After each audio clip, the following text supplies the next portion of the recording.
নমস্কার বন্ধুরা, আমি চৈতালি। আজ আমি তৈরি করে নেব মাটন কিমা খিচুড়ি। এর জন্য আমি নিয়ে নিয়েছি চাল, নিয়ে নিয়েছি আমি মসুর ডাল, নিয়ে নিয়েছি আলু, ধনেপাতা কুচি, পেঁয়াজ কুচি, বিনস কড়াই কুচি, আদা কুচি, টমেটো কুচি, ক্যাপসিকাম কুচি, গাজর কুচি। নিয়ে নিয়েছি আমি মাটনের কিমা, নিয়েছি ধনে গুঁড়ো, জিরে গুঁড়ো, হলুদ গুঁড়ো, লঙ্কার গুঁড়ো, পরিমাণ মতো নুন, অল্প একটু চিনি, গোটা গরম মশলা, তেজপাতা, শুকনো লঙ্কা, গোটা জিরে, নিয়েছি সর্ষের তেল। প্রথমে আমি কিমাতে হলুদ গুঁড়ো, সর্ষের তেল মাখিয়ে ম্যারিনেট করে নিচ্ছি। নিয়ে নিচ্ছি আমি অল্প একটু লঙ্কার গুঁড়ো। প্রেসার কুকারে আমি চাল আর ডালটা ধুয়ে দিয়ে দিচ্ছি সিদ্ধ হওয়ার জন্য। দিয়ে দিয়েছি আমি অল্প একটু জল, দিয়ে দিচ্ছি আমি কুচিয়ে রাখা সবজিগুলো। কড়াইতে তেল চাপিয়ে দিয়েছি। এদিকে আমি প্রেসারটা গ্যাসে বসিয়ে দিয়েছি সিদ্ধ করার জন্য চাল ডালটা।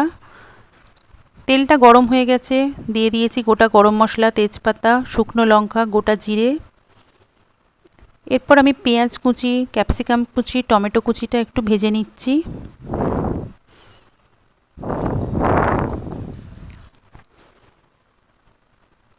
আদা রসুনটা পেস্ট করে নিচ্ছি।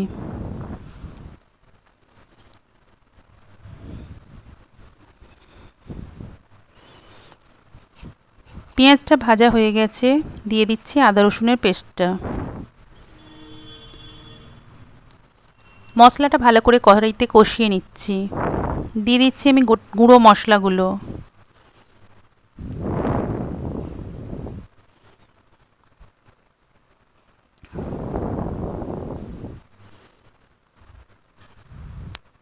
মশলাটা কষানো হয়ে এসছে, দিয়ে দিলাম একটু অল্প টমেটো সস। মশলাটা কষানোর পর তেল ছেড়ে দেবার পর দিয়ে দিলাম আমি কিমাটা।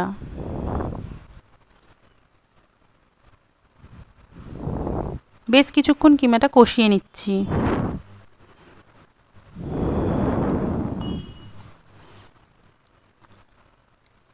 কিমা থেকে তেল ছেড়ে দিয়েছে। এবার আমি সিদ্ধ হওয়া চাল ডাল আর সবজিটার মধ্যে ওই কষিয়ে রাখা কিমাটা দিয়ে দিচ্ছি।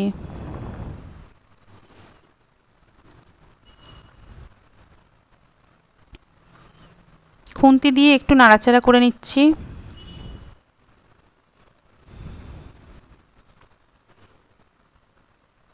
দিয়ে দিচ্ছি আমি ধনেপাতা কুচি।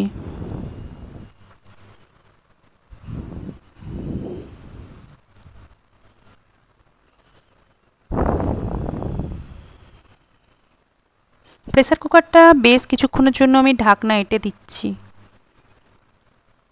সব কিছু উপকরণগুলো আমি ভালো করে সিদ্ধ হতে দিচ্ছি।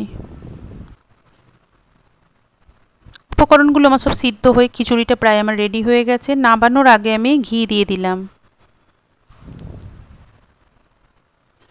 তৈরি হয়ে গেছে কিমা দিয়ে খিচুড়ি।